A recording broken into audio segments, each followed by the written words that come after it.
I would just like to do a quick sound check. I believe everyone hears my audio. If you do, please just acknowledge one or two acknowledgements will be fine. Yes, Yeah, it's audio is fine. fine. Good evening, sir. Excellent, excellent. Good evening. Good to have you all here. Yes, So sir. today we're going to look at facility management careers. I know that we're supposed to have a discussion, but in this arrangement, we are going to have the class, have the core of the lesson, and then we'll have the question and answers and discussions at the end. In previous batches of the program, we had a discussion at the beginning and then a discussion at the end. But then the program was 3 hours, 3 times a week. Now we're doing it 2 hours, 3 times a week. So, and that's out of, listening to the customer in terms of feedback. We want to ensure that we can apply the feedback we are getting. So we're going to have this discussion, the lesson run for 90 minutes, and then we'll have a 30 minutes discussion at the end of it. So it's best practice to have your notepads with you, to have a pen. And if you are one of those who's already printed out the materials that was sent to you, you can mark it up, write on it, so you can have points for discussions and questions. One thing that I always encourage, and which I would like to encourage again into this class, is that as soon as you're learning something in class, please make a note of what you're going to apply, something you're going to do, something you probably experience, something, a challenge you're having, or some kind of change you need to implement immediately from what you're learning. Those kinds of notes are action notes. They're very helpful. They help you practicalize what you learn and help you take what you learn into practice. So today we're looking at FM career, and the reason we put this at the beginning of the program is not everybody here are experienced facility managers who have their careers all planned out before here. Not everybody, and then not everybody know exactly the breadth and the scope of facility management. Some of us have been in this industry as admin assistants, receptionists, corporate services, procurement, internal services, you name it, health and safety officers, all kinds of logistics officers and so on. We've been in this industry, but we didn't quite get a big picture, a full picture of what the industry was about, what the profession we are in was about. And now that you are here, this class is supposed to give you a broad view, so that the entire breadth of the profession that you are embracing, and then you are also able to relate with certain aspects of it in your past experience and plan where your career should go in the future. Because we as facility managers, we are generalists. We start at the general level, right? And then as our career advances, we become more specialists in certain areas. So you know what those scope of services could be, especially when you're going to start a business or you're looking for a niche for a business idea. All of that will come up in this class as in a hint. Then we have another class for the facility management business. So that's where we talk about managing a business, running an FM business, and all the things you need to learn about incorporating and starting an FM business. So that's not for today, but we'll bring all of this to the beginning so that as you start this course, you are seeing the end from the beginning. You are seeing the big picture. You are able to create a plan. You're able to apply the things you're going to be learning every week, because you now know where to fit them in, and you know exactly how your own plans will fit into what you have learned. Okay. So you have to be able to identify your individual goals, explore your career options, analyze the job market, manage career pathways, and assess talent in relation to the facility management industry. So we'll look at education and qualification for facility management. We'll look at professional certifications available in FM. We'll look at local training opportunities, one of which you are involved right now. Facility management skills and competencies will take the chunk of today's class, so you can understand exactly what you should be able to understand, what you should be able to comprehend, what you should be able to know.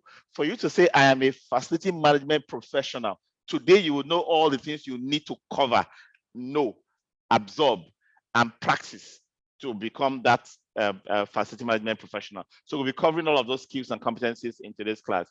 And then we'll, in a summary way, we'll look at FM careers, the various, sides of the coin, FM job opportunities, career progressions in the FM industry, working in the FM company versus working in the client company. Nowadays, we call this client company the demand organization. We in Nigeria typically say client company, or client organization to represent the organization that uses the services directly, while the FM company is a service provision company. So the service provider versus demand organization is what we're going to be talking about in this class. And then we're going to look at what kind of specializations exist in the FM job market.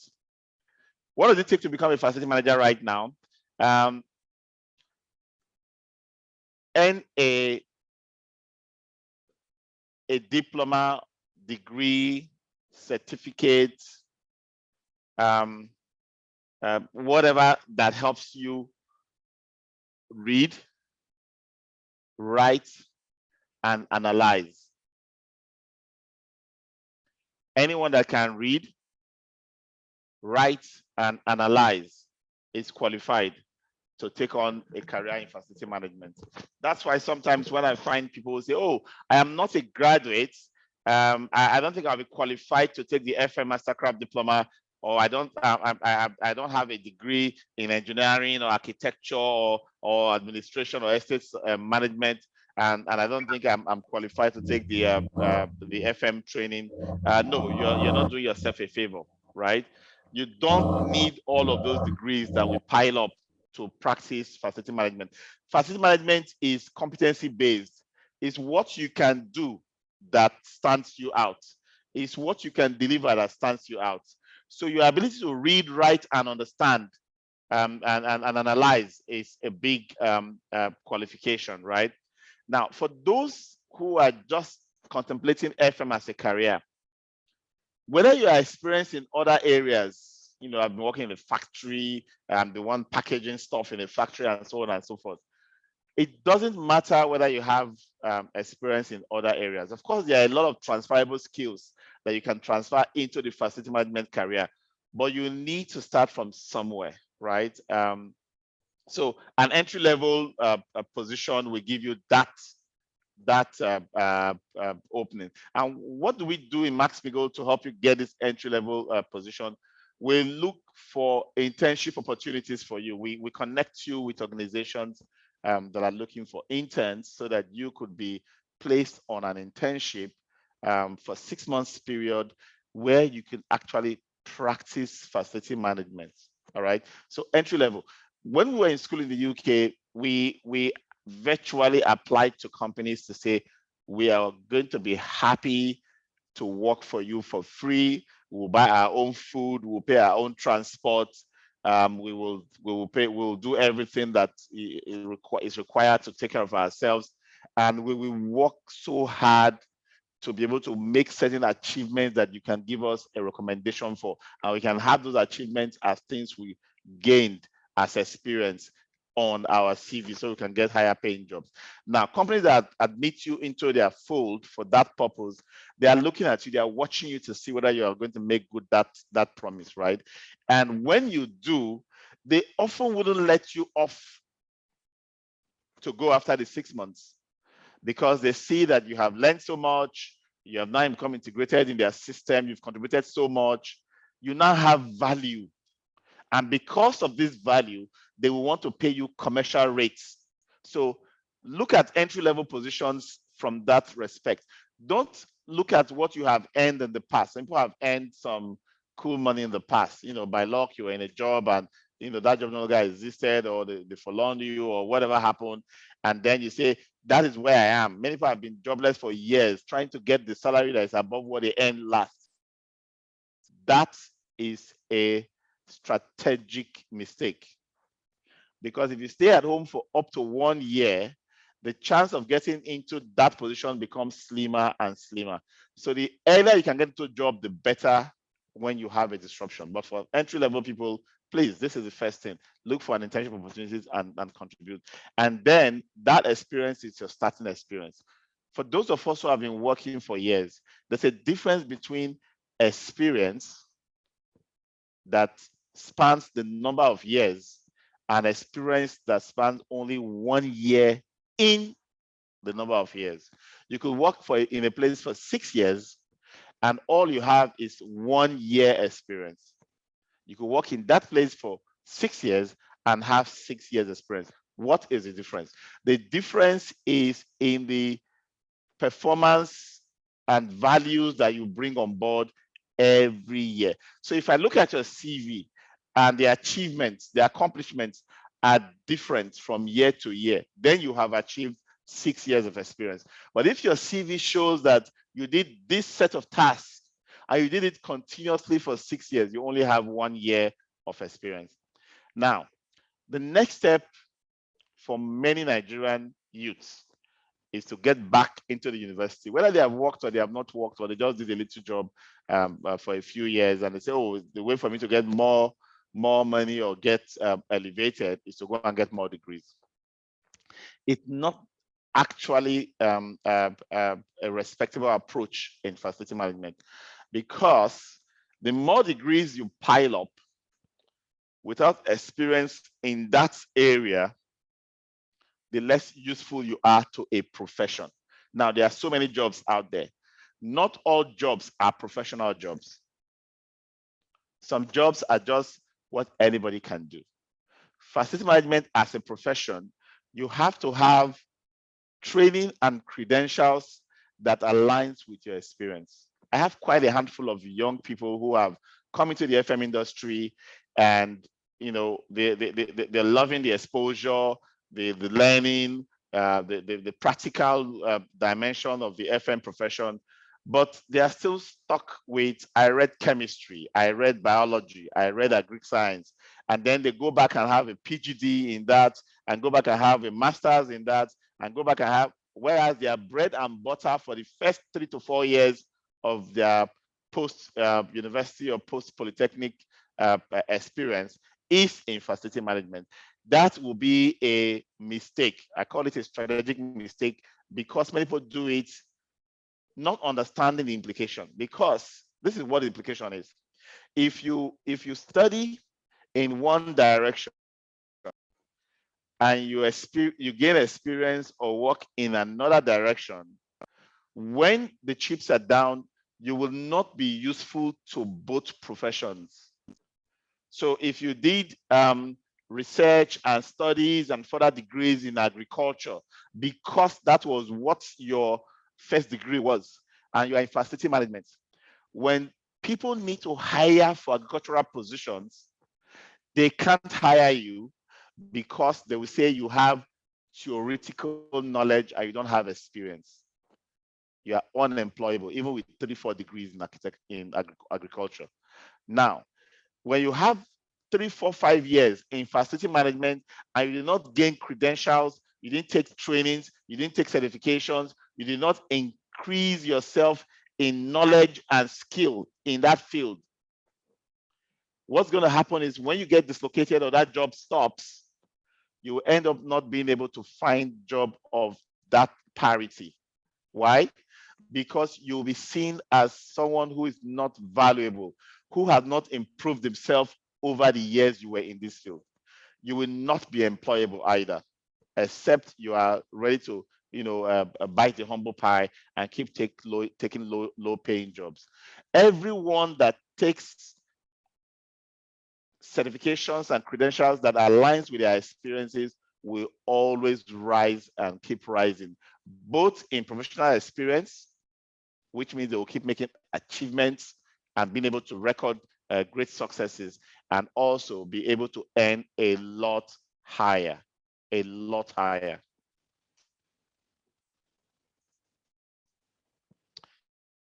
let's look at the credential trainings, that are available. You see certification there, but it's not actually certification. In the whole wide world, there is only one facility management certification, and that's the Certified Facility Manager. It is a globally recognized certification in facility management. But then there are a lot of international courses that you can take and gain credentials. Credentials typically add certain initials to your name. Some credentials don't require you to have maintenance points on them. You don't need to renew your credential.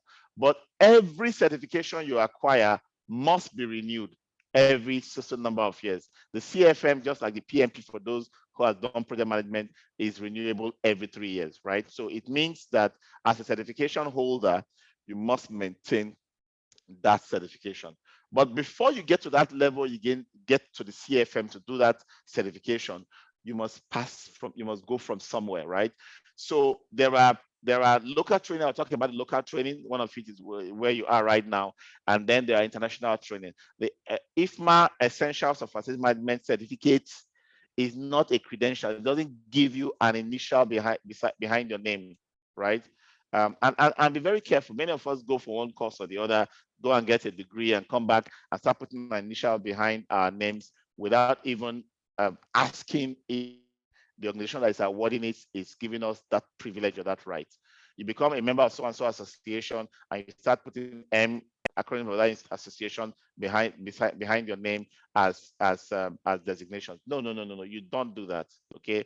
The FM Essentials is just an introductory level facility management training. It is just a certificate. IFMA also provides the facility management professional, which is a credential, and as well a designation. Okay, you go through 4 core competencies: operations and maintenance, project management, finance and business, leadership and strategy, and then you earn the facility management professional. It's the entry level credential where you can now say, I am now a facility manager. And that means you now understand how to manage 4 of the 11 core competencies of facility management. And then you have the sustainability facility professional, which is more like a specialization in one aspect of facility management. And that is the area of sustainable buildings, energy management, resource management, and technology deployment. And then I talked about the CFM, which is the ultimate. And the CFM actually requires that you have certain level of experience, number of years and level in terms of management experience before you can even attempt the CFM, even if you have the money to jump all the way through. But again, the CFM does not require you to have done the FMP and the SFP before you can become a CFM. So if you already have the experience and you are in the Mastercraft diploma right now, you can actually go straight to do the CFM. But unlike the FMP and the SFP, the CFM is an exam. The FMP and the SFP are knowledge-based, which means loads of content are taught to you. And once you grab those contents and you can imbibe them, what happens? You get those credentials. You do some exams. If you fail the exam, you do it again. Those exams are at your pace. You do them at home anytime, right? But in the case of the CFM, the exam has to be in an exam center or proctored. What that means is that somebody will have to real-time live watch you do the exam.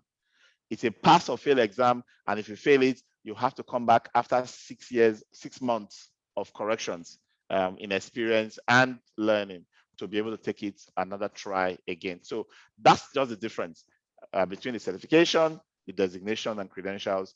All of them are actually designations and credentials, but there's only one certification, which is the CFM. The SFP and the FMP are just credentials and designations. The BIFM, which is the British Institute of Facility Management, is now called the Institute of Workplace and Facility Management, IWFM. This is the British version of the American International Facility Management Association, because that's basically how it works. The US comes up with the International Facility Management Association, IFMA, and then the British come up with BIFM, that is now IWFM. At the end of the day, they all want to build certain competencies in the industry. They all want to identify with the skills to train people to become professionals in the profession, right? Now, the difference between the IFMA and the IWFM really is that the IWFM is more integrated into the British qualification system. So they have the national qualification system in UK, where you have level 1, 2, 3. Level 1 being, primary secondary school. Level 2 being the apprentice. Level 3B being the diploma holder, the certificate holder. Level 4 being the graduates. 5 being the master's degree, and so on and so forth. So you can actually learn any profession, and go according to those levels. So that even if you didn't go to university, you could at some point become a level 7 holder from experience and accomplishments, and thereby become equivalent to a PhD holder who has gone to school. That's the key difference. Whereas the IFMA approach is more of, you learn the skills, you gain the qualifications or the credentials, and then it becomes your designation. And then at some point in the future, you go and take the certified facility manager, which is a certification, and then you become elevated. A few years ago, IFMA and RICS, Royal Institution of Chartered Surveyors, is one of the largest built environment professional bodies in the world. And because they've been around for a couple of hundreds of years, they have quite a large number. They have a big clout globally, right? So the CFM, which is a certification in facility management, was not equated to the ASOC rigs. The ASOC rigs associates of RICS, right? So if you had the CFM as a certified facility manager, you needed to also go through some evaluation before you can become MRICS, which is a chartered qualification. So for someone like me who has had the FMP, I've had the SFP, I've had the CFM, I teach the FM learning system and the essentials of facility management. I still had to go to RICS to become a chartered facility management surveyor through this evaluation. Okay, not everybody agrees that this is a fair evaluation of the value of the CFM being the top rated certification in our industry, but then that's how that relationship came about. You have decided to become a professional facility manager. You need to think about how you're going to rise within the industry. You cannot just stay stagnant. You cannot just stay where you are. Okay, you need to network with FM organizations. And one of the FM organizations that I would recommend to all of you here is the Nigeria FM Initiative, is the Association of Facility Management Practitioners, formed in 2018. It's a professional body of all FMs in Nigeria. So for those of you who be interested, my team will put a link to the Nigeria FM Initiative on your group, so that if you want to join, you can join the Telegram group, and then there's a link to go to the website and register. The annual dues for that association is just 10,000 naira, and you stand a chance of networking with people who identify themselves as FM, and professional networking takes place there.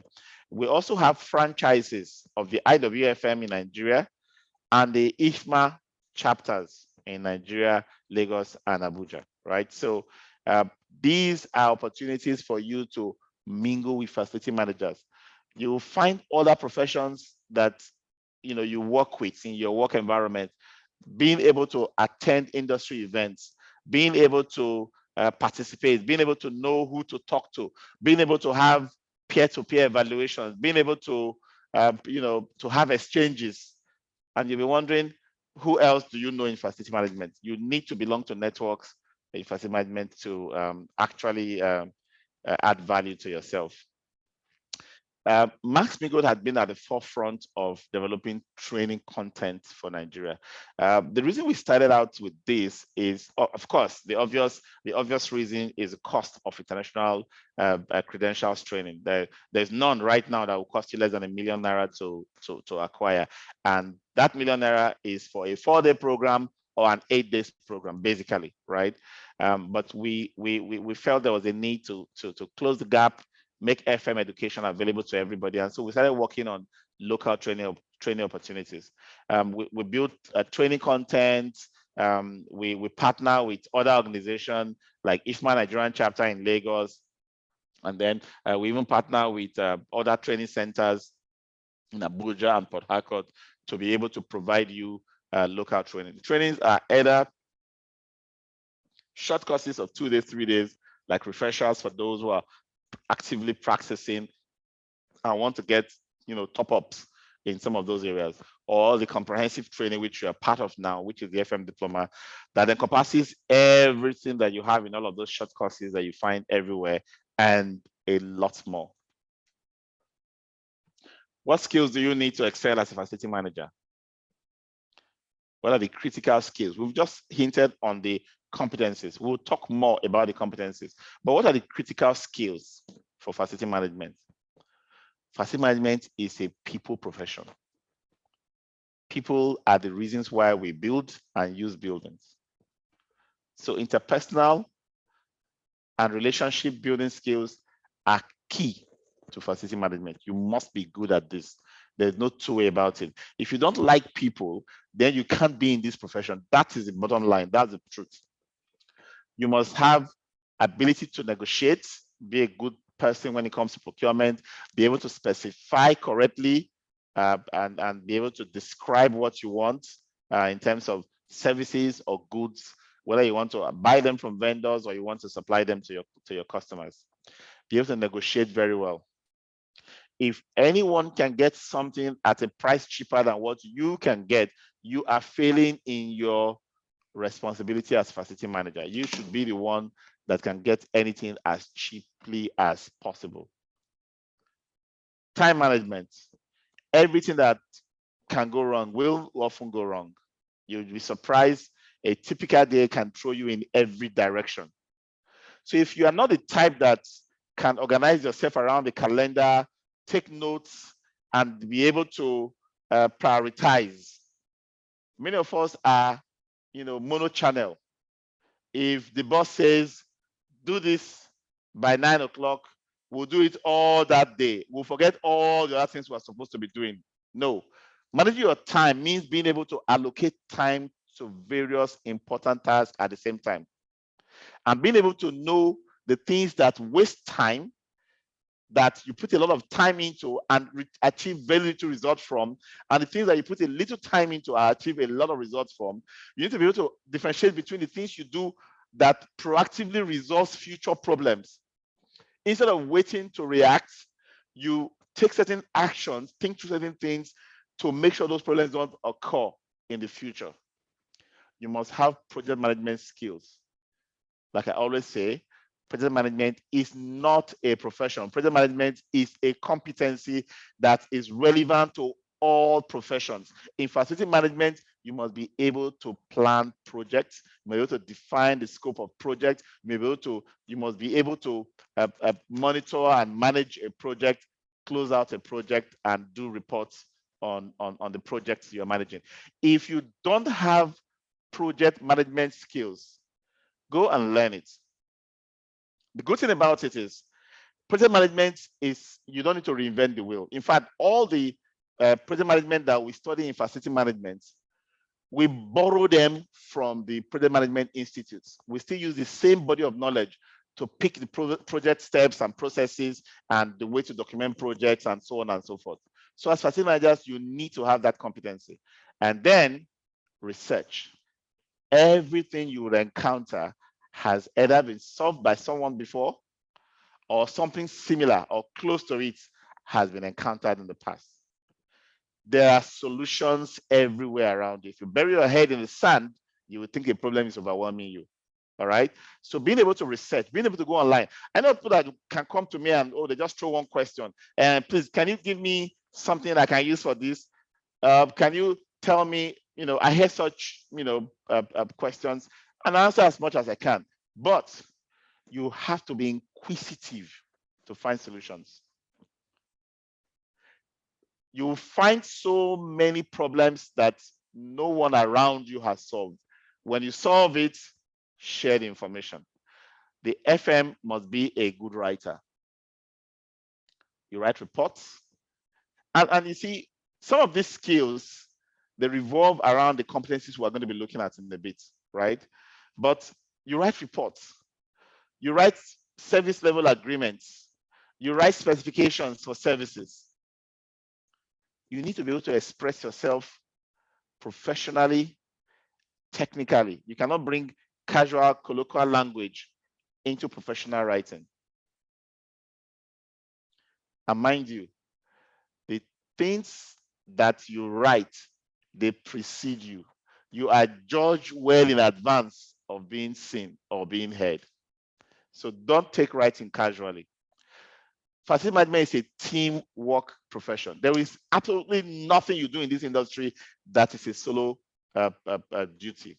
Everything we do, because there's nothing a customer needs that will not require multiple hands to deliver it in facility management. So you must be able to know the specification of roles you need in your team. You must be able to know how to find the right people to fit into your team to work. You must be able to specify work that they will do. You must be able to bond the team and make sure they can communicate and work, synergistically. You must be able to have a positive relationship with your team members. The facility manager is a leader. You are a solution provider. As the strategic enabler of the success of the entire organization, you are the go-to person for most issues around you. You are the one that is at the center of much of the conflict of interest in your organization. So your leadership skills will be very important. You spend so much money, and management will want to be able to trust you that you are competent, trust you that you have integrity. And you must be likable. All of these add up to this leadership competence. If you have competence and skills and you are trusted and you can deliver your work well, your subordinates will listen to you. They will do what you ask them to do. They know that you are concerned about them. They know that you are going to support them to succeed. Your bosses will approve for you all the time because they will respect your opinions. You always have their ears. They trust that whatever you bring up will not lead us into a ditch. And you're not selfish and greedy to the point where, for selfish and personal reasons, you lead us astray. If that happens once or twice, your bosses will start taking everything you say with a pinch of salt. So every time I propose things, they don't approve. They will go and get someone to come and vet it first, and so on and so on. I say, look at your antecedents and your precedents. There are things that has led to that. Maybe it's not you, maybe somebody before you. But those things have led to a situation where you are now under complete and absolute scrutiny. You can reverse that. Work as someone above board. You will lead your bosses, you will lead your subordinates. And let me give you one clue. Make life easy for those ahead of you. If you do a piece of work and I have to review it with 2 nights, next time I won't take that job to you, I'll do it myself. It's a waste of time for you to finish working on it and then I have to do it again and again and again. And you are not leading me, I'm not trusting you if I can't forward an output from you to a client without reading it. Write a proposal for this. You send it to me and say, sir, this proposal, I cannot automatically forward it. Then you are not there yet. You're not leading me yet. I'll have to reprocess everything you tell me. I have to edit. And then I hear things like, please review. I don't want to review. Deliver is what I ask you to do. Finish your work, review it, tell me you are done. Even if I want to review, it's not you to be instructing me to review. You're not leading me that way. You must have innovative approach. The facility manager must have ability to do things better and better on on succeeding periods. And then make decision on the go, be able to analyze and act. You must be technologically competent. All the technologies of today are basically coming all the way from applications and softwares to more complex interactions with sensors, Internet of Things, automations that have built-in human logic, artificial intelligence that can act on your behalf. That's where we're going today. So if you are still the one that will use your phone to calculate and write into Excel spreadsheets, my dear, you're not ready for this industry yet. I get a piece of work and I put my cursor in it and I see there are no formulas at all in the spreadsheet. I get so disappointed because what it means is that I cannot trust any of the numbers that are there. But if I put my cursor in it and I see formulas, I know that those formulas refer to the proper cells. I know exactly that you have done an intelligent job. You must, I mean, this is secondary and primary school tech. I'm not talking of you have actually, when you are working, you're already above that level where we now have to teach you Excel, Word, and PowerPoint. You must find ways to learn it. Learn it at night, learn it anytime. It will improve your productivity. It will show that you are ready for the next level of technology adoption in your workplace. I know when it was a real nightmare when they were bringing computers to organizations. Some guys felt their jobs were going to be lost, and many actually resigned or lost their jobs because they just couldn't adapt to the change. You can't be that one. Numerical know-how. The facility manager must know how to manage numbers, especially financial numbers. There's all kinds of arguments that the FM springs up.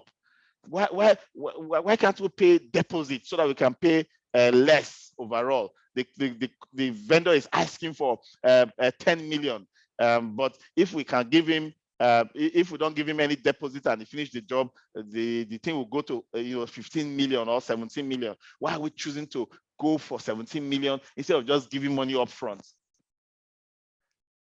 Lack of basic financial knowledge, internal rate of returns of your organization. What will your organization do with that money in that intervening period, and how much can they get? If it is going to be 1 kobo more than the additional cost the vendor is asking for, your advice should be don't pay a deposit. Let them use their own money, we'll pay them more later, because we know what we're going to do. Time value of money. A naira today is not the same value of a naira tomorrow. Neither is a naira today the same value of a naira yesterday. Can you piece that together when doing your analysis? When you're trying to add up how much you're going to spend from year 1 to year 10, and you add them all in a linear fashion, it's ignorance. That is because you don't know numbers. But of course, that's why you're here. You're going to learn some basic, ways to manipulate financial numbers and understand how money works. Because the moment you understand how money works, when you are recommending solutions to your organization, you're not going to be saying, oh, our gen is bad, let's buy generator. Our gen is bad, let's buy generator. The AC has gone bad, let's buy a new one. That is the laziest thought that comes to your mind. It's the first thing that comes to your mind, and that's what most FMs would drop out. You must always have at least 3, carefully analyze 3 options to every solution. The gen is bad. Okay, we can buy a new gen. This is the cost. This is the output from the gen. This is the return on that investment. You do those analysis. We can lease a gen. If we lease a gen, we don't even have to pay the full money for a gen. We can spend 1/10 of the money for a generator to lease a gen, and within that period, earn that 1/10 on top of that money during the lease, and then we have never ever spent money on generators. I don't know if you understand what I'm saying.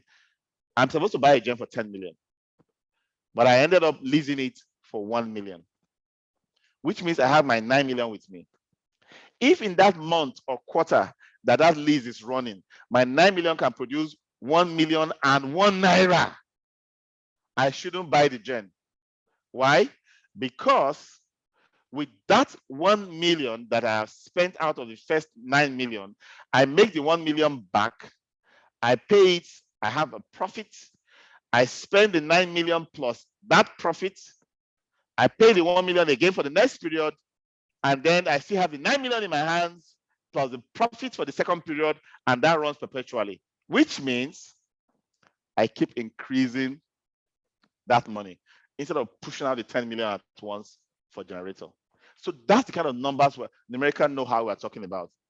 It's a gradual process, but each of us will have to learn how to apply, time value and other financial ratios when taking decisions. And then emergency reflexes. Things happen in a flash, and you have to respond in a flash, right? You must always have your normal plan, my operations plan, my maintenance plan, my rosters for various things, my inventory management plan, my restocking arrangement, and so many things. I have them on. They're all working. And then after having those plans, I'll have to create my emergency plans, which is risk-based. If this fails, if that fails, if this fails, what? Now, that is what becomes the basis of my emergency planning, right? Even with emergency planning, things will still be overlooked. They will come up, a customer can throw something up, an equipment can throw a fault up that's not envisaged, or anything can happen. I must be able to, on the spot, immediately, do my analysis quickly, with a clear head, take a decision on which way to go. So I'm going to look at 11 competencies now. I'm going to take a 2-minute break and I'll be right back, okay?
All right, welcome back, everybody. Power went out here, so I had to quickly find the solution. All right, so the competent facility manager is able to manage and oversee the development and use of the facility communications plan. So you might ask, what is the facility communications plan? You know, every facility that you manage has series of stakeholders. The owner, the occupants. The occupants could even be in categories. The person who rented the place or who bought the place may not be the one living in it. May have a manager who is managing other staff working for him or her. There will be regulatory authorities. They'll come in every now and then to do some inspections and checks. You need to take time to identify all stakeholders that you must interact with. Decide as part of that planning what each of them needs as information from you as the facility manager. And then create a schedule of proactively reaching out with messages and so on and so forth that will help them stay engaged with you in your facility management delivery process. So if I get to a disruption, and that's the only time I communicate with my facility stakeholders, then I am not a facility manager. My engagement with them will be on an ongoing basis, whether face-to-face, whether by emails, whether by chats, whether by WhatsApp groups that we create. We must have a plan on how we're going to communicate. When it's time for me to design a service, I want to get a cleaning company to come and start cleaning this office. I can't do it without communicating first with the users. What time is good for cleaning? What kind of cleaning chemicals can you guys accommodate? You have to ask plenty of questions. You develop your service specification based on those feedback. You create a contract for the service to be delivered. Now, when the service is being delivered, you can't on your own be the one deciding that the controller is doing well. You need to also reach out to them in a survey. How are we doing with cleaning? How are we doing with plumbing maintenance? So that their feedback can now be used as improvement tools, as performance management tool, as a way of continuously innovating and improving your system.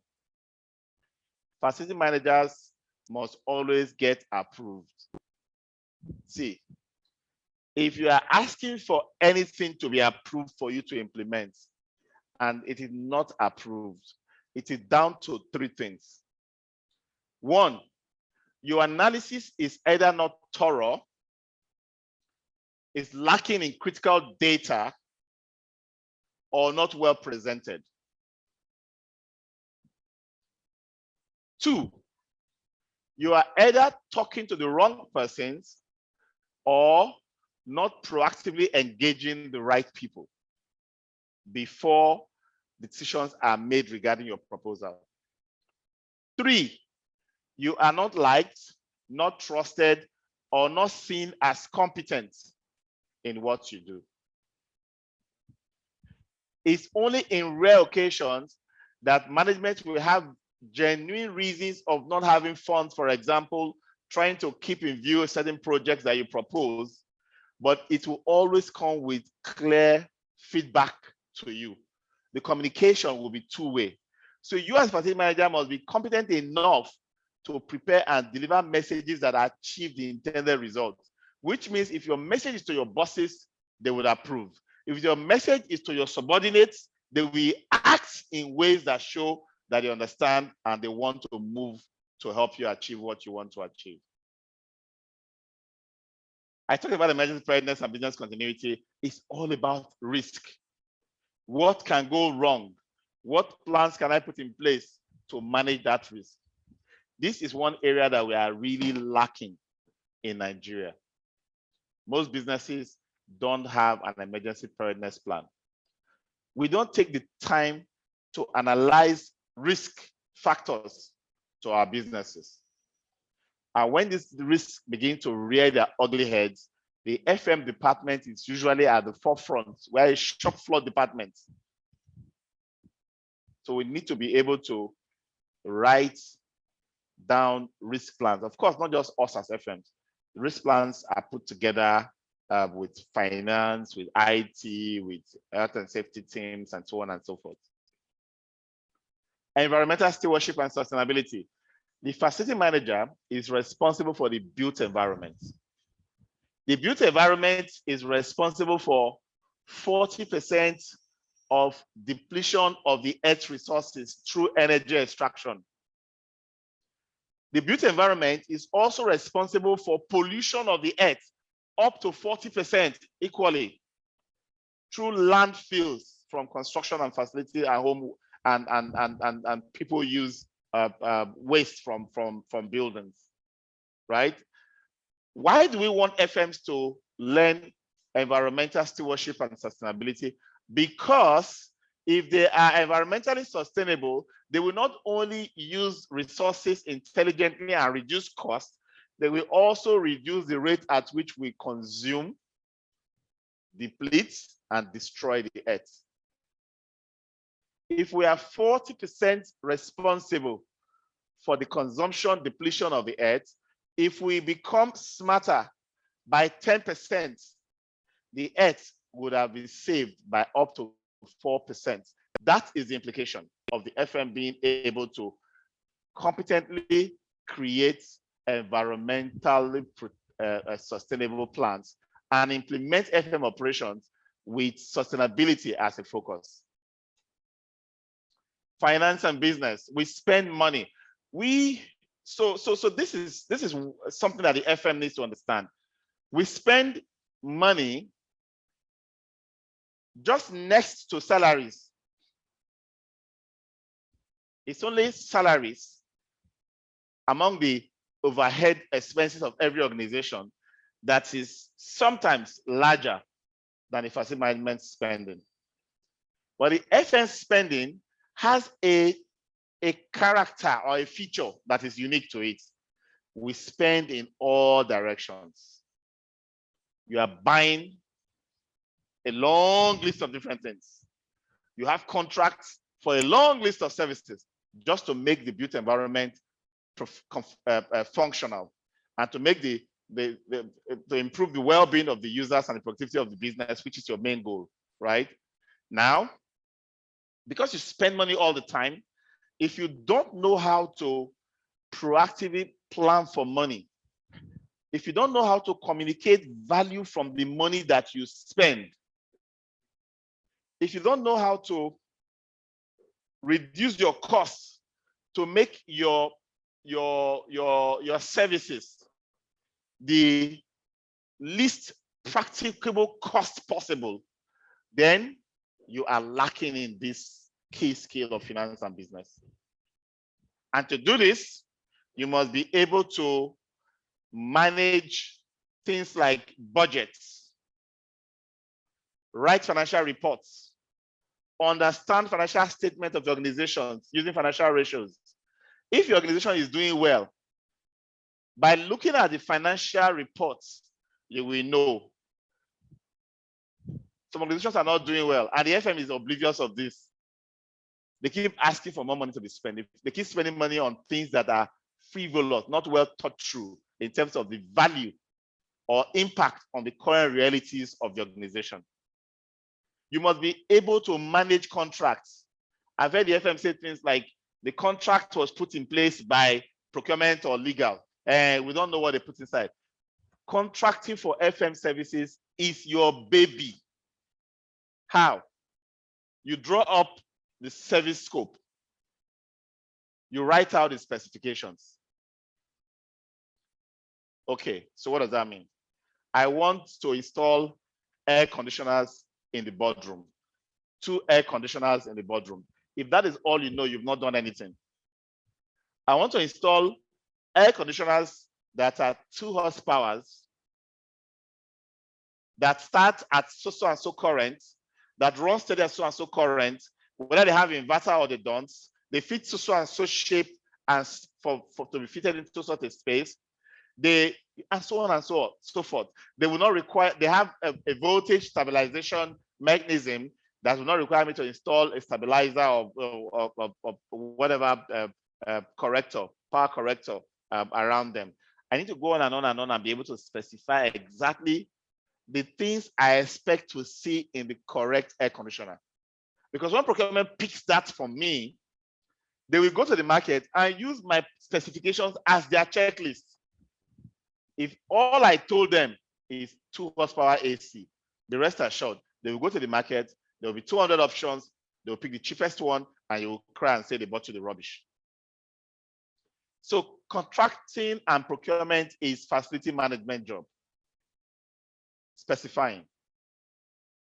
And then also knowing where those things are available.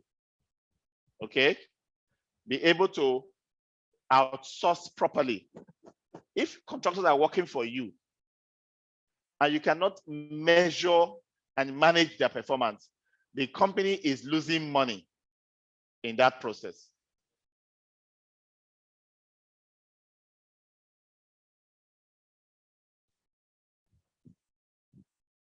The human factor, this is where you manage your entire organization, support the performance and goals of the entire organization. Things like security and safety, conducive environments, ambience that is appealing, that is pleasing for people to be able to concentrate and do their job. Not environments where people are trying to hold their urine to take back home, or trying to hold their nose because they cannot smell, or they are fanning themselves in the process, or their chairs are all broken and their backs are aching. The FM must be able to manage its own team, provide them with opportunities to grow, provide them with training and proper career paths, and opportunities for them to keep learning on a daily basis. Of course, it's a two-way thing. You might be the boss and you want people to learn and you want them to grow. They must want to learn and they must want to grow. I'm sure you can inspire some of it. You can make some effort to make them want to learn or want to grow. But if an individual does not want to learn or does not want to grow, you have a big challenge on your hands. But it's your responsibility to ensure that you provide the opportunities for that to happen. And then we talked about leadership extensively already. You must be able to lead the facility organization. Everything your team does, the buck stops with you. What processes do you have in place? What procedures do you have in place? What templates do you have for doing things? Have you provided the right tools for them to do their job? And the FM is an exemplar, a model to the entire organization. Codes of conduct. Temptation for the FM is higher than any other profession in your organization. You will know that people want to bribe you with every opportunity. Even the ordinary hampers that come in during the Christmas period, you will know that they want to impress you. And if they have a chance, they will buy your opinion and buy your goodwill. So you must show that you are above board, integrity. You can't be corrupt and professionally advanced at the same time. It doesn't work together. It's that you are focused on delivering good work and value for the organization and rising with that, or you are dipping your hands in the cookie jar and satisfying yourself that way. But then, professional satisfaction from the work you do cannot be separated from working ethically and be able to plan strategically.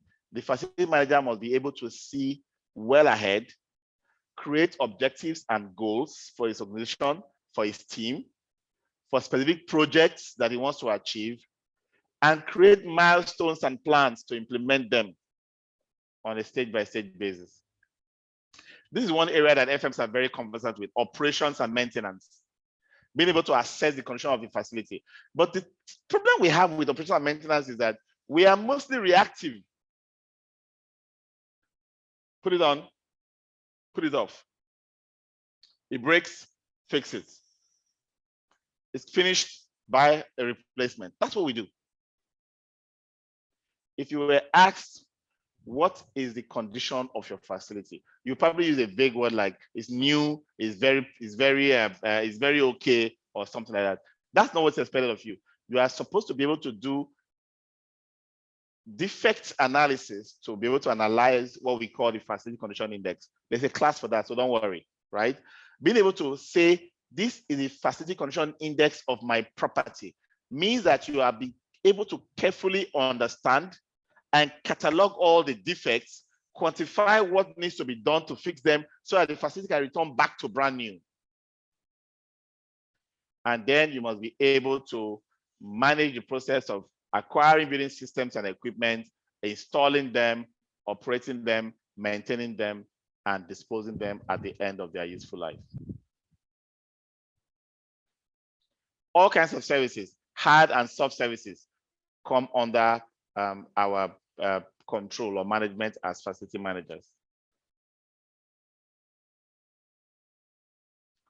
We're talking about project management, be able to define projects, plan projects, develop contract specifications, administer the contracts, and make sure that you have execution that gives the results that you intended, and then be able to evaluate that process at the end of it. And then quality management, be able to develop and manage the creation and application of standards for your organization. Facility management standards. I talked about in our first class, I talked about minimum standard being the statutory requirements. But above minimum standard is where we should all operate. So the minimum standard is already specified in the building code. When you are complying with the minimum standard, we call that compliance with regulatory or statutory authorities. But you must be able to create standards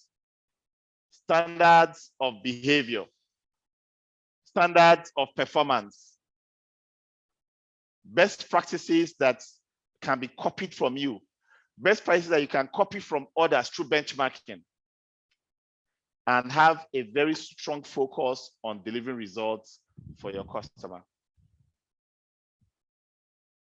Quality is about improvement. Quality is about customer satisfaction.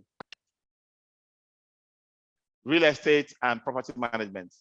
The competent facility manager is able to develop and implement the real estate master plan.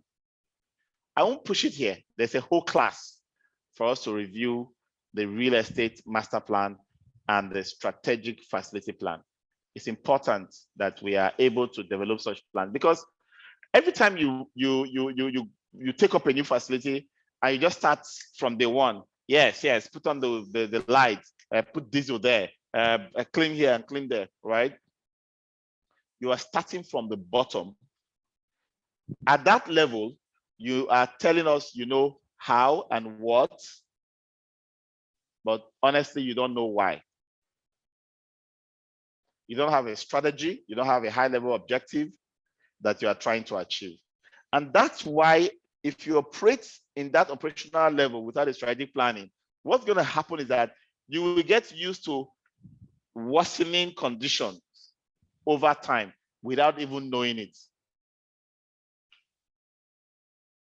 And then, of course, you must know how to manage real estate assets. Space is money. Space utilization has calculations involved. Okay, how to manage chargebacks and how to get value from the space that you manage, how to acquire a location, how to do the analysis and condition assessment to make it, to know that it's suitable for your organization, and all the process to when you fit it out and return back to the landlord, or when you move into your own facility as an organization. The competent facility manager is able to plan, direct, and manage facility management business and operational technologies. Technologies are evolving. You must be monitoring and evaluating trends and innovation. Okay? Ensure that you are able to look at your operations holistically and say, which areas can we improve using technology? Where are we still using crude means to run? And then begin to look at the potential options for different types of technology out there in the market. So where should your career be focused as a facility manager? Everything that supports the organization's success is facility management. I've heard FM say things like, I have not done that before, or something like, this is the area that I've been working, and this is the area I'm comfortable with. It's fine.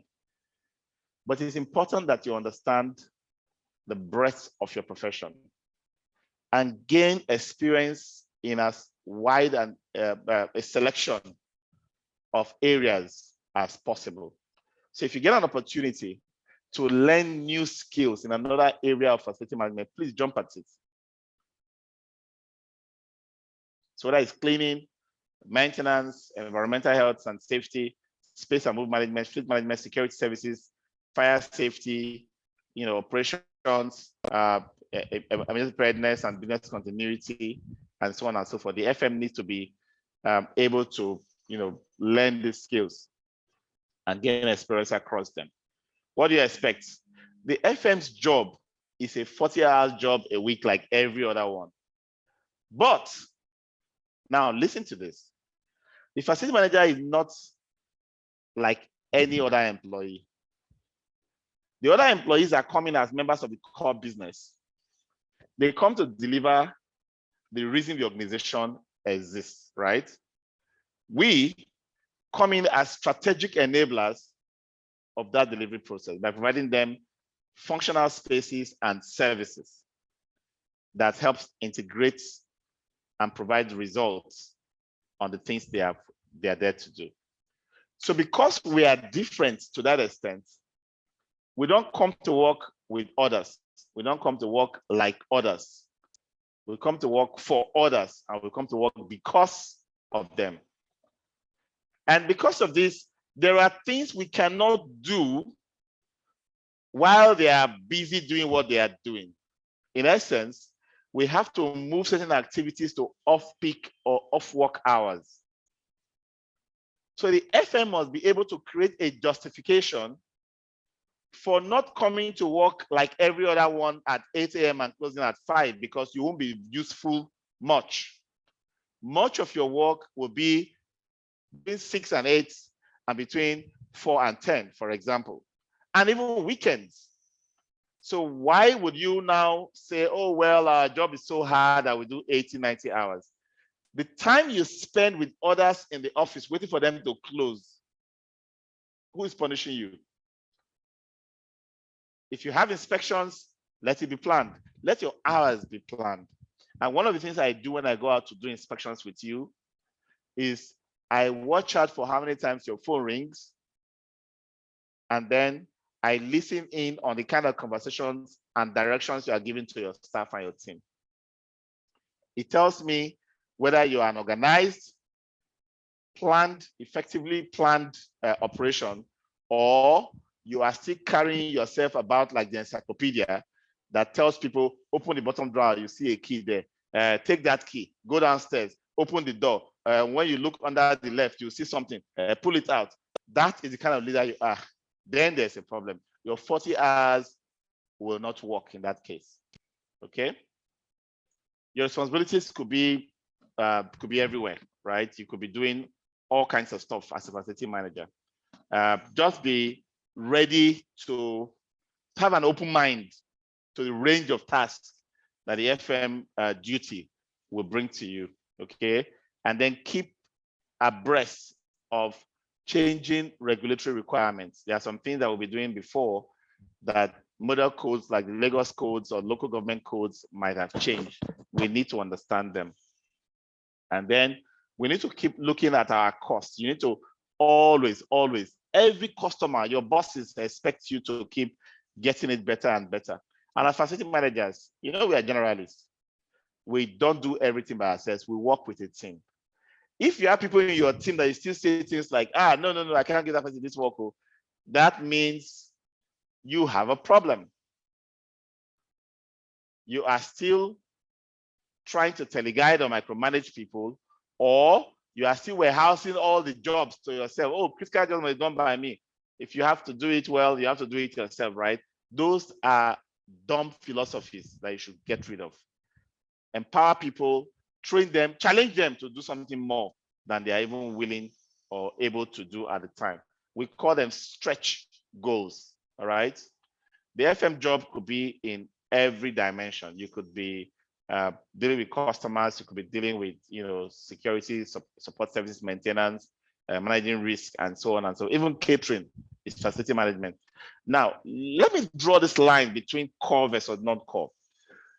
If you are in a bank, for example, and you're in charge of all the meeting rooms, tea, coffee services, making sure that meals are served when meetings are going on and snacks go around, you're probably in the food and beverage or catering business, right? And you are not in the core business of your organization. You are in facility management. Because the core business is banking. Anybody that is not in actuarial activities, not in accountancy activities, not in transaction activities, not in all of those money-related activities, is facility management. If you, the same person who was in charge of food and beverages, moves into a hotel or a restaurant where the core of that business is food and beverages, you have stayed in your discipline, but you have changed profession. You have moved from facility management into the core business. Now you are now in catering business. You're now in hospitality business. That becomes your new profession. The same thing applies to someone who, a mechanical engineer who works in a factory, inside the factory, probably producing bottled water or drinks, and then you are supervising that process.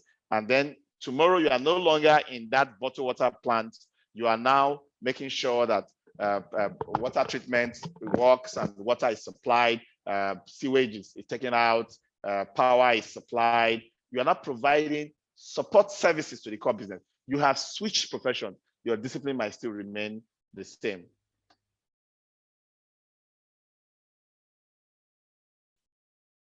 Okay, so this work by Martin Pickard in 2016 about the various things you can encounter in the FM job, and because of this variety, many people have been in FM for years. They don't know they're in FM. People are managing guest houses. People are managing concierge services. People are managing reception services, and so on and so forth. People are doing room bookings in shortlets and the rest. They don't even know they're in FM. Many are logistics officers. Many are doing all kinds of work from systems to fire extinguishers, to fire fighting systems. They still don't know they're in facility management. Okay. So your path in the FM career can lead you towards two ends. What I call the two sides of the coin. You could be a service provider staff or a demand organization staff. There are a few things that differentiates or distinguishes work in these areas. If you're in the FM company, you will learn very fast. The demand for learning and doing things is high. You will gain more and deeper, even broader experience because you'll be exposed to several client types, and no two clients in different industries will give you the same experience. You will be more inclined to think of yourself as a professional facility manager than when you are in a demand organization. You may not earn as much, but the professional growth can be fast. So at some point, take up roles to provide services. Face the challenges that come from being able to encounter customers who are not on your side. Being able to interpret contracts and implement contracts that have incentives and penalties, suffering consequences and praise, depending on what you have been able to achieve. And you are able to network better because you see yourself as members of a profession. In the client organization or the demand organization, you will typically get paid more, especially in certain industries like financial services, telecoms, and oil and gas, right? But in demand organizations, your professional growth is plateaued at some point. People don't easily, from support services, become leaders of that organization. People in marketing and sales, for example, people in operations, people in service delivery can easily climb. They see themselves as part of the core business and they work their way up. But if you're in support services, it's when you are strategically aligned that you have expressed yourself as a valuable member of that industry and that organization. Can you aspire? I've seen IT people become heads of oil and gas companies. because you understand the level of integration and alignment that needs to happen. Okay. And then when you work in client organization or demand organizations, you own your assets. More resources when you own your assets. Companies can spend more money. They see it as an investment when they improve their assets. If you're in a facility management company, you don't have that ownership of the assets. Okay, and then you probably don't see yourself as having a stake in the client you are sent to. After you can be transferred anywhere, anytime. Okay. Technology. We've talked about technology a bit today. There will be another purely for technology, and we're going to have an in-depth, knowledge on how technology affects our profession and our work.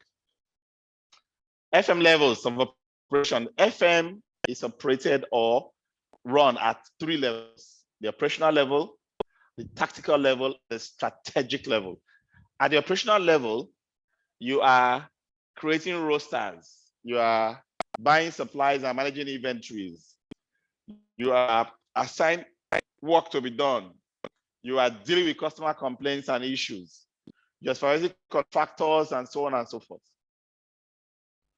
That is the shop floor, the day-to-day operations of facility management. That is what many clients will see as facility management. That is the commodity that is visible as a shop floor. Now, at the tactical level, you are dealing with budget stuff, budgets, contracts, project plans, and so on and so forth. If you get your tactics right, your operations will be done well. But you need to also be able to understand strategic level planning and positioning, both for your operations and your work and your career as an individual. If you stay at the operational level for 20 years, it's one of those kind of jobs where I tell you that you've done 20 years and you gain 1 year experience. And all you are still dealing with is the level of diesel and the cleaning supplies quantities and all of those little things about who came to work and who didn't come to work. You never got up to that level where you are asking questions like, how do I specify these contracts? How do I scope work? How do I supervise control and create performance appraisal for them? How do I create budgets for future years? How do I separate my operations and capital budgets? And so on and so forth. At a strategic level, you are even thinking of things superior, much higher. You are thinking of your entire organization. You are creating a vision of where the organization will be in the next 3 to 5 years. And you are creating a high-level facility management strategy with strategic objectives, corporate and visions and missions that aligns with the corporate visions and mission. So when the organization makes analysis of where it wants to be, its goals, the FM must be able to create strategic plans. Things like, what technology are we going to adopt? How are we going to improve our processes to have increased performance at both the shop floor operational and the, those are the kind of things you are dealing with here. What kind of strategy are we going to deploy for manpower and resourcing of work? Are we going to outsource? Are we going to insource? Those are the kind of things you are thinking of at the strategic level. They are high level, but if you do the things at the strategic level correctly, you are going to expend less resources. There are fewer people at the top, but the impact of their work is very high. The cost efficiencies they bring because of superior reasoning and planning at that level. And that's why you see these two inverted triangles. You work well with little resources at the strategic level, you get high performance and cost efficiency. And the reverse is at the bottom. If people at the bottom are working very hard, no tactical plans to support them, no strategic direction to guide them, all that hard work will produce very little results in terms of performance. Okay, so like I said, start right now. Start right now if you are transitioning into facility management. Don't wait until, oh, when I finish my program. Many of us went into secondary school without an idea of where our career should go. In fact, it was teachers that told us whether to do science or to do art, to the extent that they used how you pass to decide these ones are brilliant, they should go for science. These ones are too dull, they should go for art. Very foolish things that happen in our school system. Why? Because we as children and our parents did not even have a clue where we were going. Many had careers completely turned upside down because they themselves have not sat down, take biro and paper and write.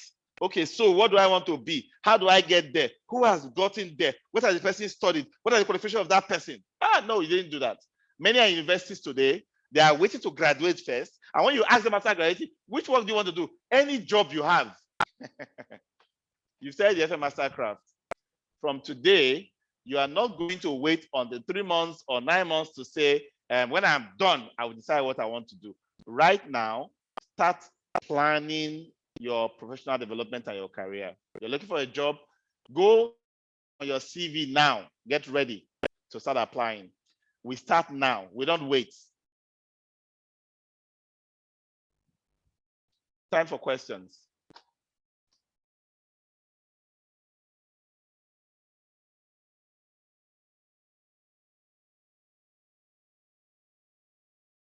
You can take a few minutes to review your notes and then raise your hand up when you have a question or a comment.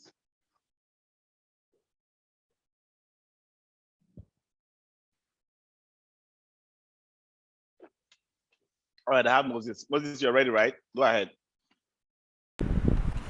Okay. Good evening, Mr. Paul. Good evening, everyone. Good evening. Thank you for the teachings for today. When we started, we talked about levels of education in facility management. Yes. And I understood that there is a master degree going on in University of Lagos. University of Lagos, Okay. and Yes. ABU.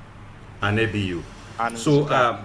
and in Suka, okay, good. Yeah. So, at what level of qualification can one apply for such? 3 years work experience as facility manager, because those degrees are professional master's degree. They are not the typical academic master's degree. So the schools will require you to have minimum of 3 years working experience. And anybody that presents a Max-Migold diploma as a qualification to the school for that program will easily be admitted because they know the quality of this program. Okay, I think I'm fine. All right. Thank you very much. Habib.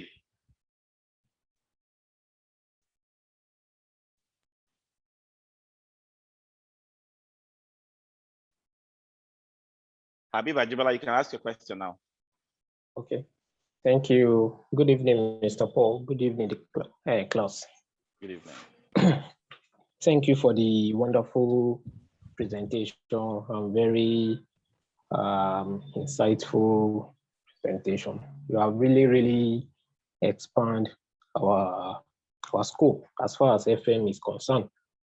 My question is, please, I would like you to shed more light on the FMP, SFP, and CFM. That's number one. Okay. Second, during the course of your presentation, you made mention about approval, how easy it is to get approval from management. But what if there is no management will on that particular proposal you are sending to them? So that might also not hasten the process of getting the approval. Let me start with the second question. Hello. Let me start with the second question. I think I missed out one key element for getting approval: alignment. Okay, sir. I mentioned analysis. Your data must be right. You must make sense on numbers, right? I mentioned leadership. They must like you and trust you, right? I didn't mention alignment. Your proposal must align with management's thinking. It must align with management's thinking. Some of us want to spend money. Management don't want us to spend that money. And we can't even see ourselves not spending the money. We don't even have in our head a way to analyze ourselves away from spending money. We are stuck if we don't get the money. And then we don't have anything else to bring up. So alignment is very key, because for every solution you want to provide, there's a high cost option, there's a low cost option, and there's a zero cost option for every solution. The only difference between these three options is their risk level. If I'm trying to solve a problem for you and not ask you for money, it's a higher risk. I must tell you what that risk is using numbers, using my analysis. And if that option aligns with you as the management, you will happily go for it. Let me quickly do a recap on the FMP, the SFP, and the CFM. The FMP is a facility management professional. It's a credential that comes with a designation. If you pass it, you will become your name, FMP. Okay? It does not require any renewal or recertification. The day you pay for it, you have paid for the course content and the exam, which you can do at your own free time. It is open book. It's only time-based, and you can repeat the exam again and again until you pass it over a 2-year period. So that is the FMP. The SFP has the same structure. It is both a designation and a credential. Neither of them are certifications.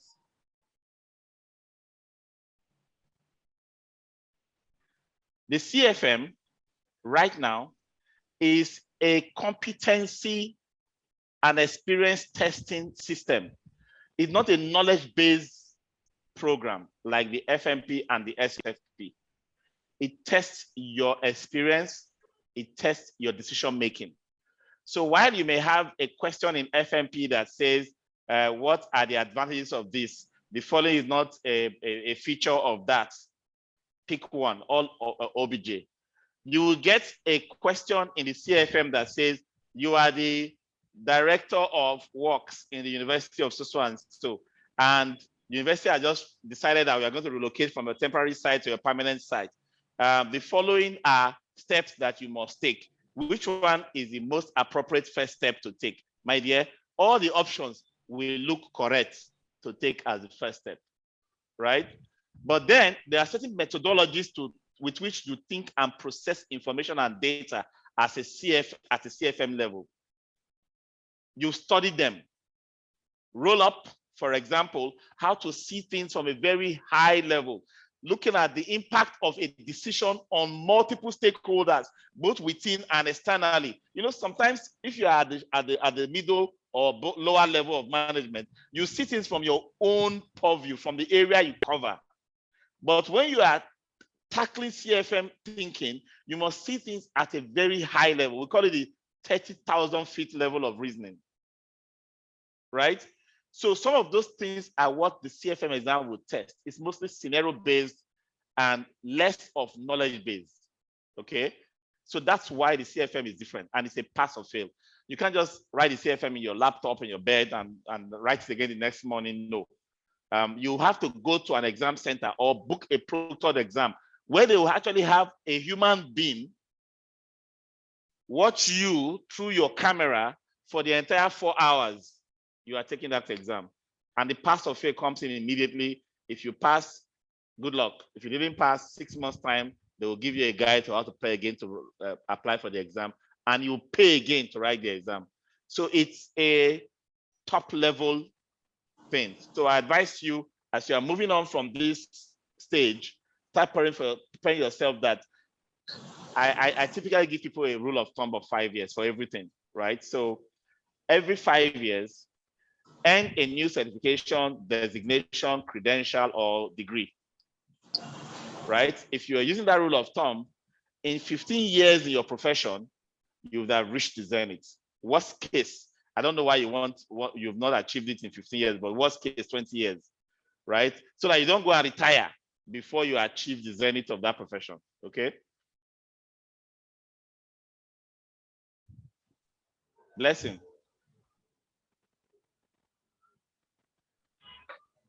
Good evening, Mr. Paul. Good evening, everybody. Welcome. So my question is from when you were talking about leasing of generator, which I didn't understand. So you were saying something about leasing or something and saving costs. Okay, but my question comes like this. When it comes to, when, for instance, you're managing a residential building, in that scenario, in that case, do you advise leasing generator to save one cost or something, or you just advise somebody just to buy a new generator since you are dealing with different people in a building? Now, this is not just is a building, is a residential building. Okay. And you know there must be 24 hours light. Yes. Which was promised to every resident. Exactly. So in that case, do you advise yeah, that's where my question. My advice will be based on my analysis. First, I will gather the data and establish the facts, right? Many of us are running estates where the buyers of properties in those estates did not understand that common area assets also belong to them, and that when they wear out and become due for replacement, they are supposed to be liable for capital replacements of those assets. They want the developer who has been paid, because he's hanging around as a facility management company like they do these days, they want him to be the one to replace the generator. If those salient details were not itemized, agreed to in the sale agreement, that you now are in a point where you are in a stalemate. You can't get those who say, look, I may be here 1 year, I will leave, so I can't be buying generator and leaving it my share. Am I going to take the battery when I'm moving? And you cannot get those who are the owners, developers, to come and buy the gen. Then you go for leasing. You don't have a choice.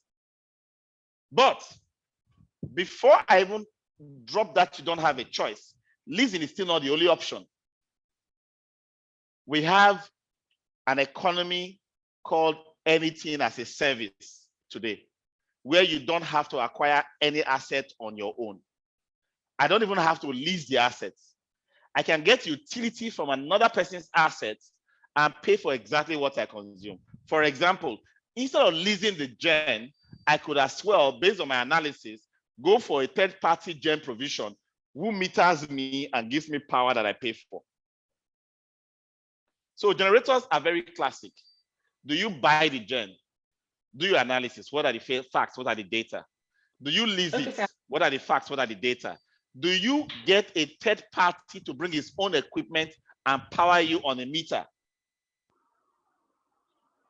Okay, those options must be compared using numbers. But what about if the landlord itself now, since being its own property, is willing to buy the generator for that property? That means once you've done your analysis will now align with the landlord's wish. You know, I told you there must be alignment, right? The landlord has money, and then it's also willing to spend it, right? So what do you do? Bring it of up. course, you go with that option. We'll go with the option. Yes, and then when you are now at that option of buying a gen, you now look at the options of generators. Should I buy a big one? Should I buy small ones and synchronize them? What are the implications?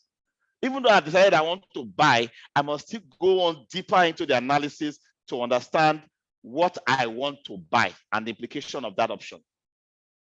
So that when that man who has money and is willing to spend it to buy sees your analysis, he will see you as adding value to him.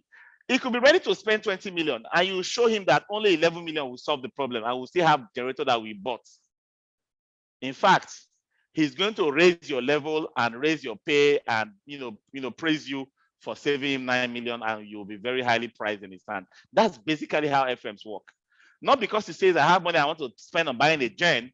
You just go to Marapco or any of those generators and look for the biggest gen they have. I've seen some estates where their generator capacity is more than 4 times their requirements. Because the landlord was willing to buy, you did a very lazy job of analysis. You just go and buy the biggest thing and dump there. And when the generator is running at 25% of its capacity. And within 3 years, it's burnt out. The man will bring money again and buy you. But at some point in the future, he's going to ask some questions. So that's why you must be doing data-backed analysis. So start with what do I want? Power. What are the options for power? Buy gen, lease gen, power as a service from power providers. After the analysis has led you to one, dig deeper again. Analysis of which option, engine type, sizing, you understand all of that. You do the analysis again. You must come down to the final analysis that provides the best value. And best value is a specification that is met at the cheapest possible price. Okay. Toyin. Good evening, Mr. Paul. Good evening, class. Good evening, welcome. Thank you. I want you to please expatiate on the chargeback procedure under finance and business. We're not there yet. That's a whole day on its own. Okay. That's a whole day on its own. And interestingly, chargeback procedure is something we've not even. Is Fisayo here? Engineer Fisayo, are you here? Come again. Barakat is here, Yes, right? Yeah. Okay, good. Can you please start with reviewing the finance module? We need to include a chargeback management procedure into it. It's been coming up again and again and again. And I was thinking I was going to create a whole course for it, but that's going to be in the future. We can edit the one we have right now on the day we're going to have it, and then we include it. It's not even there right now. So Tony, you get that when we get there, yeah? All right, sir. Thank you. Jude. Yeah, thank you very much, Mr. Paul. This is a very exciting lecture that we've had today.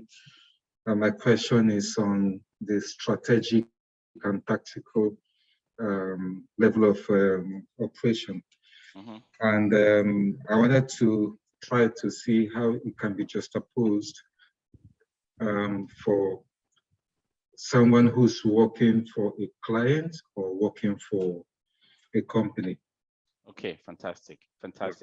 So if you are working for a demand organization, you are the in-house facility manager. Strategic planning is your core business. Okay. You should be so in-depth to the extent that you will know how many ladies in the organization are going to start having babies in 3 years' time, so you can start planning a crèche. That's the level of strategy you should be into. You should understand your business to that level. If your product from your organization is not selling in the market, you should know and start reorganizing your financial requests and pipeline of spending to reflect the organizational distress situation out there. That's the level you should be involved in.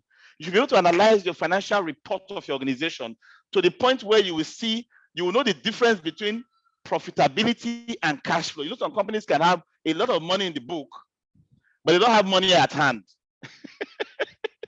You have to be very sensitive, because at that level, if you throw things up that management frown at, you are killing your credibility. But if you throw things up that management sees, this guy is very perceptive, he knows what's happening to us and is giving us solutions that meets our needs, oh boy, your eyes will be going up and up. So that's for the in-house guy. He's very direct. Now, For the FM company staff, when you come into that organization, you automatically assume ownership of the strategy of that organization. You must be able to interpret the strategy of that client and develop services that will meet that strategic objective. You can't be the one creating conflicts with workers in the organization, fighting with them over they should give you a chance to sweep. When they have serious business they want to do, and you tell them, look, please don't disturb me. I've been employed to come and sweep this place, so just give me a chance to sweep. Thereby obstructing and disrupting their business. You are there to serve them. You must be fully integrated. You must fully understand. And that's why you see in Nigeria today, FM contracts are so short-lived. The FM companies begin to live as if they are an entity of themselves within your organization, to the point where they become impediments. And then they become so aloof to your strategy that their level of alignment is weak or non-existent. Before long, you start telling contractors to go. But the truth is, you as an in-house FM need to have a proper method of distilling your strategy into your contracts. Many contracts I see in the industry today does not have any reflection of the internal strategy. You sign a contract with a contractor and it does not carry strategic objectives for those services. It does not carry KPIs that will show how that service is going to contribute to your organization's success at the highest level. Then that contract is doomed. So yes, if you're coming from outside as a contractor, you must be aligned. You must understand. You must be able to interpret and implement the strategy you came to meet in-house, okay?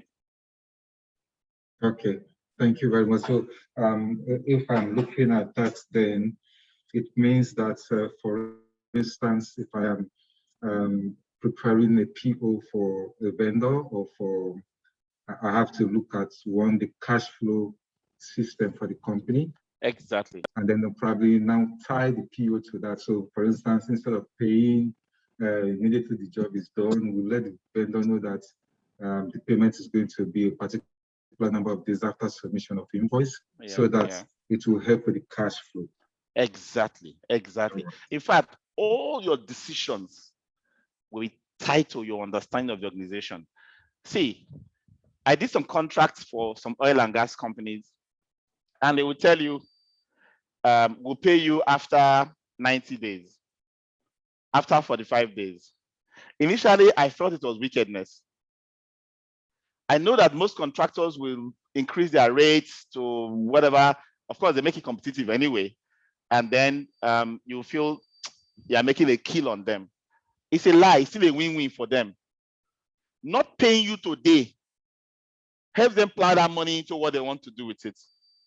In one of those companies, they will give you the option of getting your money in 2 weeks if you are happy to lose 2%. Many contractors will happily say, you know what, take 2%, just pay me in 2 weeks. You understand? So money has time value. Time and money are tied. Don't take it for granted that your money should part from you. Many of us are so good at paying quick. If you want to be rich in this life, as a personal principle, pay last. Hold your money as long as you can hold it. Don't transfer money in advance of seeing the goods. Things like that. Hold it. Your mind can change. You can invest in something else. 1 or 2 days in the bank can lead to extra 40 naira as interest, and so on and so forth. Think in that direction. That's how big companies think. Grace. Good evening, everyone. Good evening, Mr. Hello, can you hear me? Grace, I'm not sure I've seen your face. When we were doing introductions, you were not here. So can I see your face? Were you here? Yes, please. Oh, okay. Go ahead then. All right.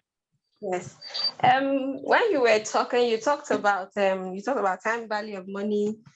You talked about that whatever we do, we should consider, spending less. Yes. And that's to maximize profit for the organization. Okay. My formal management, used to consider that a lot. Whatever I'm doing, whatever requisition I'm making for anything I want to do or buy, I try to, I have so much that my negotiation power, my boss trusts me on that I can negotiate. And then, but management change hands, and all this new management wants to see is they don't care how much you are bringing forward. Yes, they just want to spend the money. All they want to see is quality aesthetics. That's what they want. I did a job, and we had a reason to create another office space, just like a consulting room. And I had some boards that I've used in the past in the IT server room. It was not quite old, but just like a year thereabout. So I thought of using that same board to create that space that we need. Yes. So I said, instead of me to go, write a requisition to buy new ones that they might be a little bit expensive now, I can just still make use of the old ones and then just pay the guy off for just working. Labor. Yeah. I submitted the requisition, my boss signed it, and I went ahead with the job. Upon completion, he came and saw it. He said I should pull it down. Exactly. I said, well, why? It spent almost 300K or so doing that job. And he said, no, I that don't care, pull it down. That, Yes. Yes, it's not up to his standard. That he doesn't, Yes. That he doesn't like what he's seeing. Yes. That it's not of quality, it's not beautiful enough. Yes. I said, but I'm just trying to save costs. Instead of just getting another one, I can as well dispose this one or sell it off. But then I just decided to use it. He said he doesn't care. Just write another requisition for a new one. So all the money we spent trying to build that wasted. Yes. Yes, go ahead. I don't know. It's just to make decisions now to save money for the company, or just go ahead and do what I want to do, not minding how much. Now, alignment is what you miss. Okay. Alignment is what you miss. That same manager that didn't like that work because it wasn't good enough, right? Yes. We'll still like another cheap work you will do tomorrow for something else. Okay. Right? So don't take it for granted. Don't take it that there is one manager somewhere who just wants to spend as much as possible. There is none. Yes.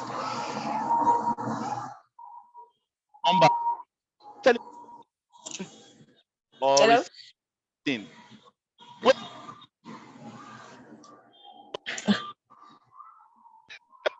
You will be shocked.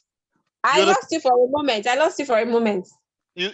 Right now, the perception is that they want to spend, so just spend, right? That's the perception you are getting, right? Yes. Once there's a little stress on the business, a contract is lost, or the policy change that makes some money inflow not to come in, and they now start trying to look for where to save, right? If they just look at your data for the last 6 months, 1 year, for example, their eyes will turn red. All their lenses will turn to you suddenly. And some of them will ask for your head on a platter. Even if they gave you the impression that they wanted to spend and you spent along. Are you getting what I'm saying? Now, this is what you do. You must make sure you receive by asking questions, multiple questions, to get the client's specification before you start anything. Okay. Create a new office. For who? What's the caliber of people that are using this office? What kind of ambience do you want to have in this office? Yeah. How should people feel in this office? Rich environment or just normal manageable? What is the standard I should maintain in this office? You ask questions and questions and questions. If you've asked those questions, your attempts to get it cheap will not lead you to the old boards. Yes. You get what I'm saying? It will lead you to top-end partitioning companies who will bring their quotes. You analyze their quotes and get the best quotes still among their expensive quotes. Okay. So that's how it will work. And then you will even go as far as getting 3D illustration, 3-dimensional picture view of the final look and getting your boss's approval. Is this okay? Would you prefer molded plastic PVC trimmings? Would you prefer PVC transparent boards or frosted glass? Will you prefer? They will give you options. Your boss will look at you and like, oh wow, this person knows what he's doing or she's doing, right? When he finally says, this is the one I want, paste that picture up and go to work. Okay, sir. He will never come back and say he didn't do it well, okay? All right. Thank you so much. You're welcome. Nena.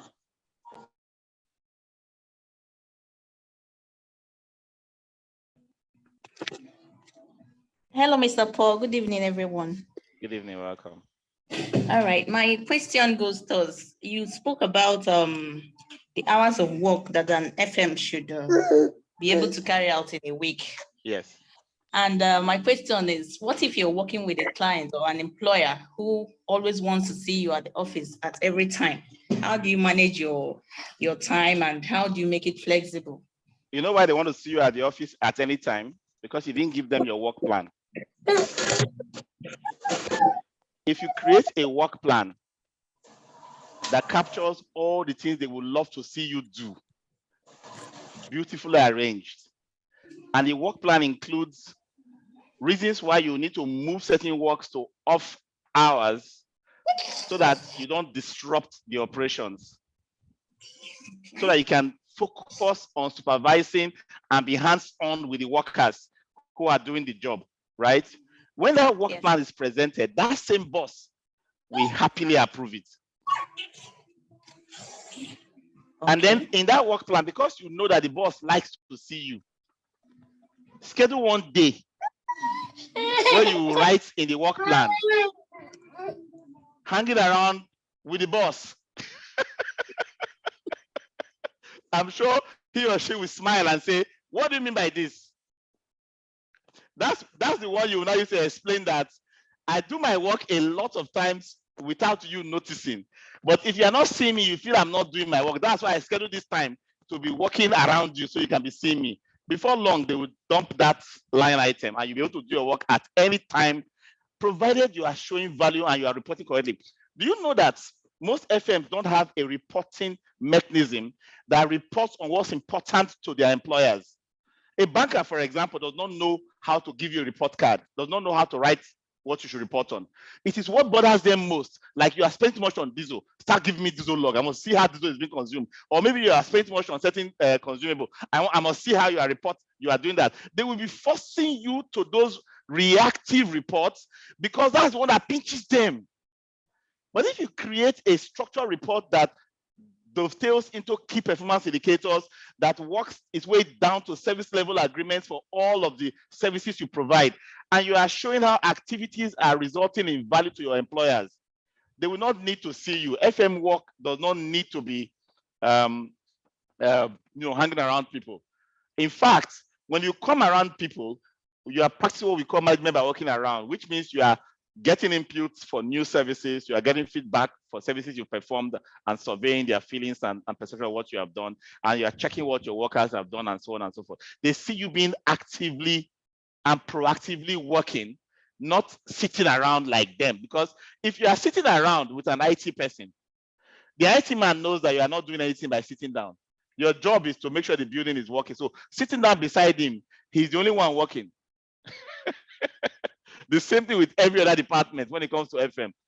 So don't think they are not aware that you're just hanging around is not adding value.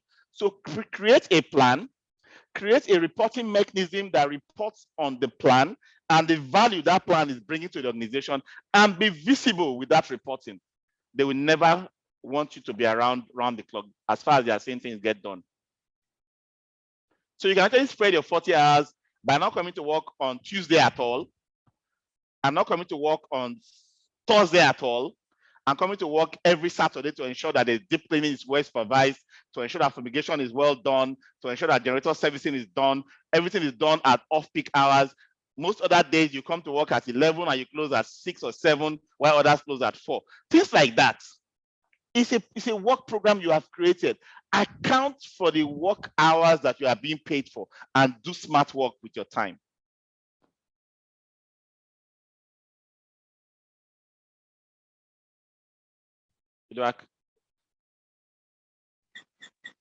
Good evening, Mr. Paul, and also to every colleague of mine too. I has thought, knowing the full importance of data collection and also making good use of it, I wanted to ask this: how can a good FM manager forecast with this data, knowing that he's being proactive on his steps and also on his duty, on his preparedness? How can a good facility manager forecast so that he would always be ahead of his game and the work won't be burdensome? It will be more easy to him and more okay. Very good. Very good. Good question.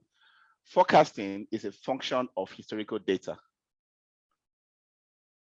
It is when you trend historical data that you can create a forecast.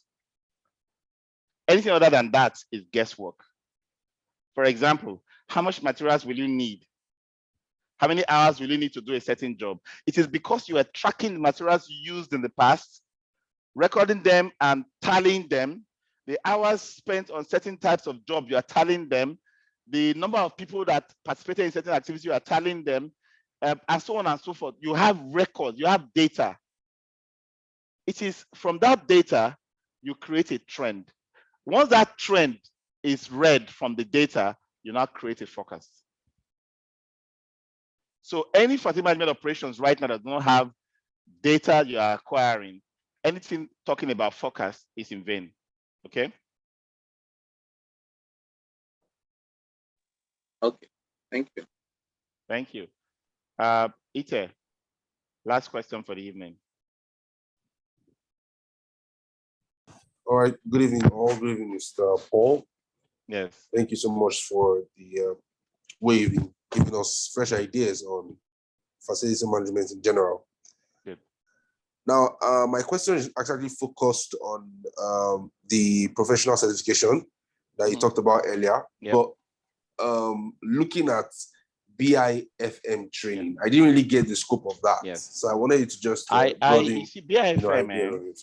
now IWFM. IWFM is their name now. They create content that aligns with the British curriculum. That's why it's not very global in outlook.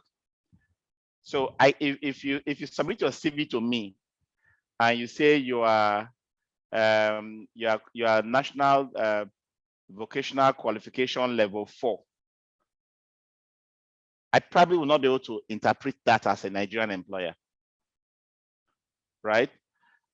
It takes very experienced people who are globalized, who have been everywhere in the world, to understand that level 4 is equivalent to a degree in that profession. Level 5 is equivalent to a master's degree in that profession. So the BIFM or IWFM qualification mechanism is not very popular and not much recommended amongst us here in Nigeria.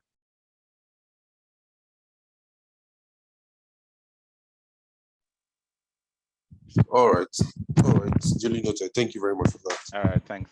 Olufemi.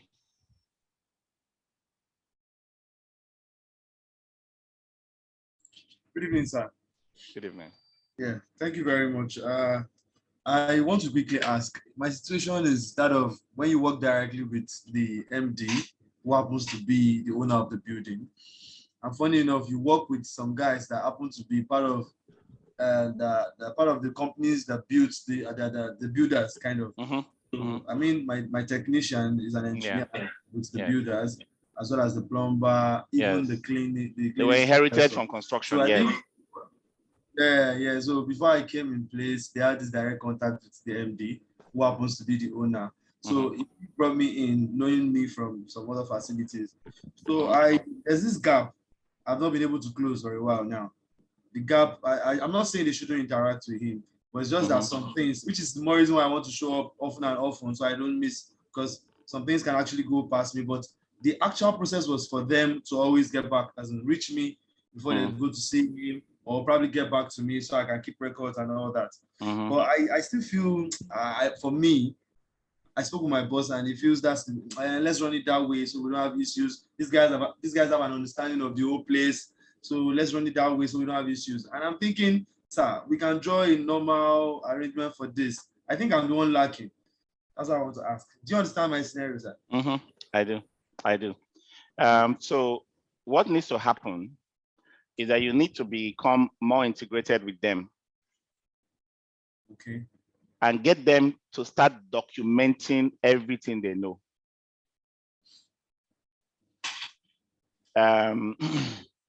So if you have, say, electrical person, for example, there is no, and maybe for some reason they've lost the electrical circuit drawings for the whole building.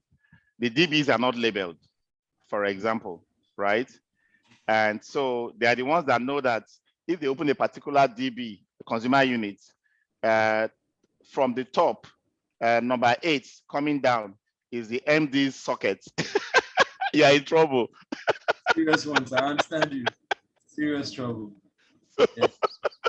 So where you start from is to warm yourself to them and start sketch one by one, downloading the things they know.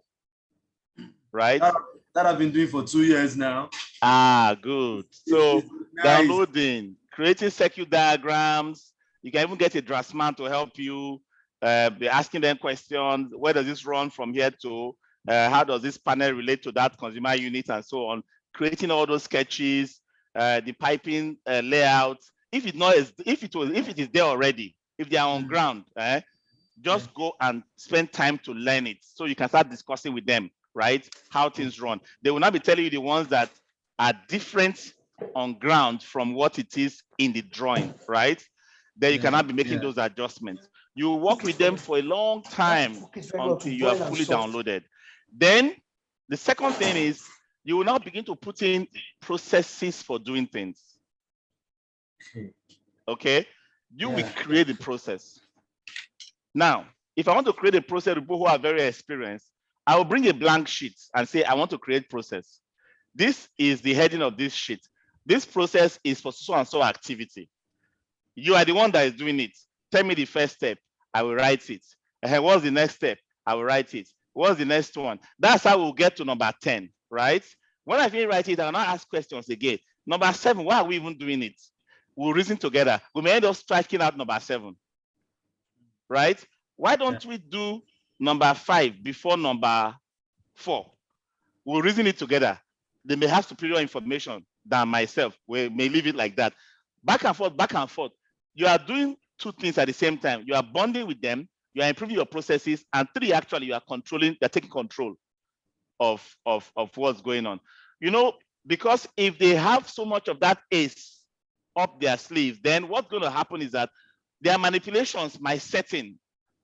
They may start doing some things that will benefit them and you may not be able to plug, especially now that you even have the double problem of them having direct access to your boss or the owner, which means they might have created a certain relationship that gives them access to certain things that they can bypass you all the time to go and get. Then with the owner, sit with him again and say, we have arrived at this and that work processes with the team. Certain things they come to you for, we have covered it in this and that processes. Will you direct them back to me? He most likely will if you give him enough reason to. Thank you very much, sir. You answered my question, but I really need to let you know that these guys were very okay. I understand how to deal with them. But the truth is, if they bypass me and get to him, he's still what he just does is referring them back to me, saying that's referring them back to me after having a discussion. So that means it takes an action. It takes an action and sends them back to you with that message.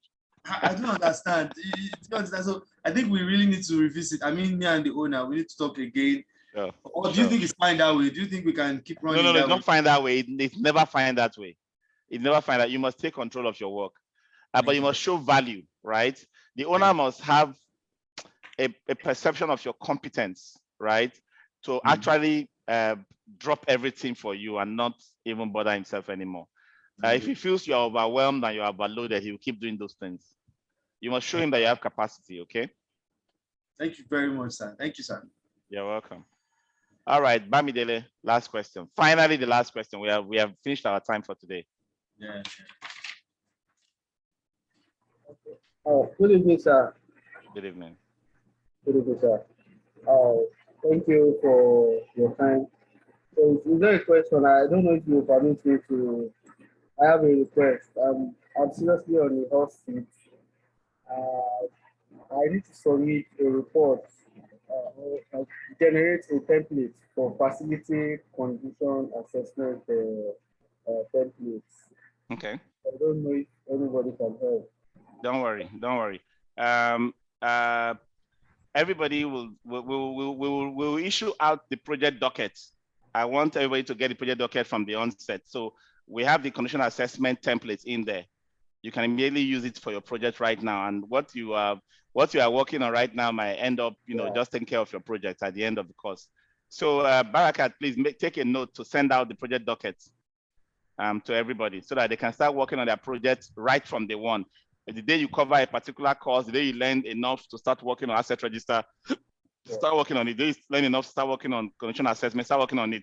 Don't wait until after you've passed your exam to start doing the project. You could be done with it in 3 months and you end your diploma immediately. So there's no hard and fast rule to it, okay? Barakat, are you there? Is that taken? Yes, sir. All right, thank you so much. All right, thanks everybody. Have a nice evening. Bye-bye. Bye-bye. Good night, sir. Thank you very much. Good night, sir. Thank you.